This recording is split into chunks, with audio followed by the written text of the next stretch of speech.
Waraanni bilisummaa Oromoo WBOn kibba Oromiyaa keessatti marii bal'aa uummata Oromootii waliin taasisee jiraachuu beeksise. Irree gabroonfataa qawween Oromoo irratti dagaage afaan qawweetiin ammoo cabsee Oromoo fi Oromiyaa hacuuccaa akkasumas saamicha kamuu jalaa bilisa baasuudhaaf kan qabsaa'u waraanni bilisummaa Oromoo WBOn golee Oromiyaa mara keessatti lolee lolchiisuudhaan irra jireessa Oromiyaa magaalota aanota hedduu to'annootaa jala galchuudhaan tarsiimoo imala gara magaalaa Finfinnee milkeessuudhaaf hojii guddaa hojjechuu irratti akka argamu beeksisee jira. Bakkoota dhuunfatee harkaa qabu keessatti waraanni bilisummaa Oromoo WBOn uummata isaatiif da'oo fi gaachana ta'uudhaan humna diinaa irraa qolatee hawaasa isaa keessa jiraachaa akka jirus beeksisee jira. Kibba Oromiyaa godina Arsii Bahaa aanaa Zuwaay Dugdaa keessatti waraanni bilisummaa Oromoo WBOn bakkoota to'annootaa jala jiran keessatti uummata Oromoo waliin marii bal'aa taasisee jiraachuus himee jira. Cibraan Jaalnadhii Gammadaa sagantaa marii fi barnoota uummataa kana qopheessuudhaan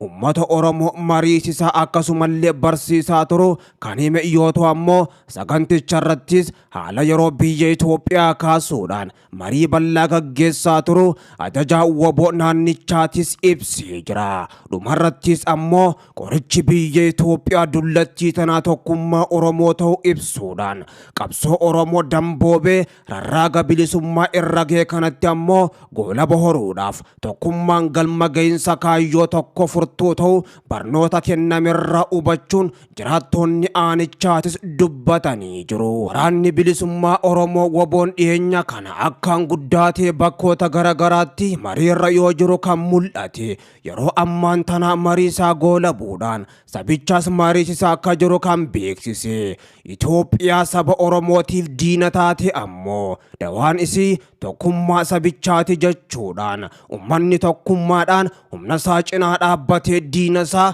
keessaa fi alaa ofirraa qolachuu akka qabus waraanichi kan gaafate. Bakkoota garagaraa iddoo dhuunfatee jiruttis diina uummatarraa qolachaa jiraachuus beeksisee jira. Waraanni bilisummaa Oromoo WBOn humnoota mootummaa danuu ta'an jiddu galeessaa fi akkasuma kibbaa fi gama kaaniin lixatti bobbaafaman barbadeessee akka jiru kan beeksise. Kanneen ammallee duula gubbatti argaman hedduu isaanii barbadeessaa jiraachuu fi iddoowwan baay'ees dhuunfatee akka jiru waraanni bilisummaa Oromoo WBOn beeksisee jira.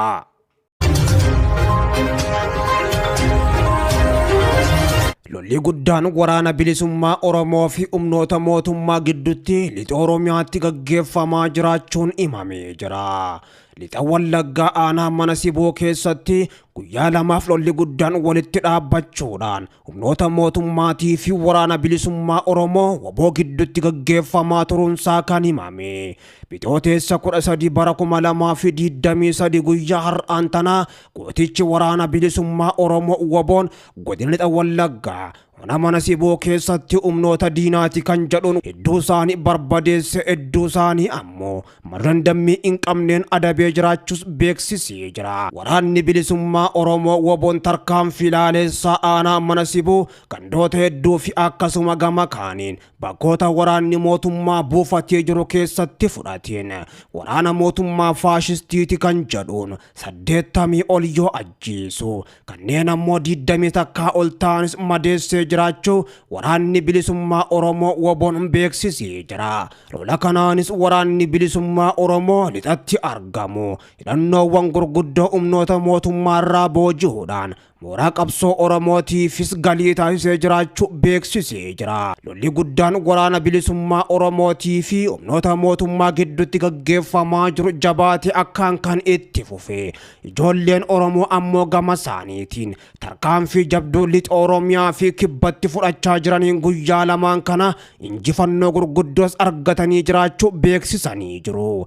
WBOn ammoo gama isaatiin goleelee Oromiyaa hedduu keessatti tarkaanfii ilaaleessaa fudhachaa jiruun diina akka baala mukaatti harcaasaa jiraachuu kan beeksise. kibbaa fi gama kaaniin jiddu galeessa Oromiyaa lixa Shaggarii fi akkasuma gama kaaniin bakkoota garagaraattis tarkaanfii fudhateen humnoota mootummaa Abiyyi Ahmad akkuma gaaritti adabe irra aanee jiraachuus beeksisee jira. Yeroo Oromiyaa keessatti lolli waraana bilisummaa Oromootii fi humnoota mootummaa gidduutti adeemaa jiru dhaabbachuu qaba, araarri bu'uu qaba jechuudhaan waamichi qaamolee garagaraarra darbaa jirutti ammoo hidhattoonni waraana bilisummaa Oromootii fi hidhattoonni mootummaadha lola gurguddaa gaggeessuu irratti argamu. Addoota waraana hedduutti humnoonni mootummaa danuu ta'an harka isaanii WBOtti laachaa jiraachuu ajajoonni WBOdhaa kan beeksisan. WBOn lola guddaa yeroo ammaan tana humnoota mootummaa ofirraa qolachuudhaaf gaggeessaa jiru kanaan injifannoo guddoos argatee jiraachuu beeksisee jira. Sochiiwwan humnoonni naannoo Amaaraatii fi waraanni Eertiriyaa naannichatti taasisaa jiran wal qabatee Tigraayitti waraanni marsaa biraa dhalachuu akka danda'u xiinxaltoonni akeekan. Waliigaltee nagaa buusuu Piriitooriyaatti kan hin gammanne humnoonni Amaaraa fi Eertiriyaa kutaalee naannoo Tigraay humnaan qabatan gallakkisanii bahuudhaaf fedhii dhabuudhaa fi haleellaa yeroo garagaraatti uummata nagaarratti raawwachuu itti fufinsaan ammoo rakkoo uumaa jiraachuutu himamaa jira. Adeemsi kun atattamaan dhaabbachuu baannaan naannichatti waraana marsaa biraa dhaluu mala jedhan xiinxaltoonni. Haala siyaasaa Itoophiyaa fi wal waraansaa biyyattii gad fageenyaan xiinxaluudhaan kan beekamu Maartiin namni jedhamu akka jaanitti waraanni Tigraay marsaa biraatiif deebi'ee dhahuu mala jedhan. Kanaafuu ammoo qondaalonni Eertiriyaadha akka of qopheessaniif ajajni darbee fi jiraachuun ammoo agarsiistu tokko kan jedhan Maartiin maddeen isaa kan gama Eertiriyaan jira waabeeffachuudhaan kana kan dubbatan. Gama Tigraayinis ammoo gabaasaalee wal fakkaatan dhagahamaa jiraachuu himuudhaan haalli gama kaaba Itoophiyaatti mul'atu waraana marsaa biraaf karaa banuu danda'a yaanni jedhu kan Maartiin qofaa miti. Keessumaa ammoo isaa waliigaltee araara mootummaa Itoophiyaa fi humnoota Tigraay gidduutti mallattaa'etti gammachuu hin qabne humnoonni Amaaraa fi mootummaa Eertiriyaa sochiin itti fufinsaan Tigraay keessatti taasisaa jiran naannichatti nagaan abdatame akka hin dhugoomne taasisuu mala yaanni jedhu yaaddoo hawaasa addunyaatis ta'ee dhufee jira. Humnoonni Amaaraa lafa kibbaa fi lixa Tigraay humnaan weeraranii jiran gallakkisuudhaaf fedhiis kan hin mul'ifne gareen milishaa fannoo fi humni mootummaa naannoo Amaaraa lafa naannoo Tigraay weeraranii jiran ammoo yakkoota uummata Tigraay irratti raawwatan itti fufanii jiran jechuudhaan gabaasaaleen garasii ba'an ni mul'isu. Waraanni Eertiriyaatis ammoo gama isaatiin lafa kaaba Tigraay hedduu harkaa qabaachuu fi guyyaa guyyaadhaan dhalattoota Tigraay irratti haleellaa suukanneessaa raawwataa jiraachuu ajjechaa saamichaa fi nama ukkaamsuu dabalatee gochi raawwatan guyyaadhaa gara guyyaatti hammaataa dhufu gabaasa UNHCR dhiheenya ifa taasise dabalatee gabaasaaleen agarsiisan hedduunis bahanii jiru. Sochiin humnoonni Amaaraa fi waraanni Eertiriyaa Tigraay keessatti taasisaa jiran itti fufuun yaaddoo guddaadha jedhu dhaabbata mootummaa gamtoomaniitti komishinarri olaanaan komishinii mirgoota namummaa Volker dubbii yaa'ii 52ffaa komishinichaa irratti tibban ammoo kan dubbatan. Gama birootiin hariiroon humnoota Amaaraa fi mootummaa Eertiriyaa yeroodhaa gara yerootti ammoo cimaa dhufuutu himama. Hariiroon garee lamaanii beekamtii mootummaa federaala Itoophiyaatiin alatti dhoksaadhaan uummachuun himamu kun ammoo waraanni Tigraay waggoota lamaaf walitti fufinsaan gaggeeffamaa ba'ee eegalamuun dura kan jalqabe ta'u gabaasaaleen garagara ni mul'isanii.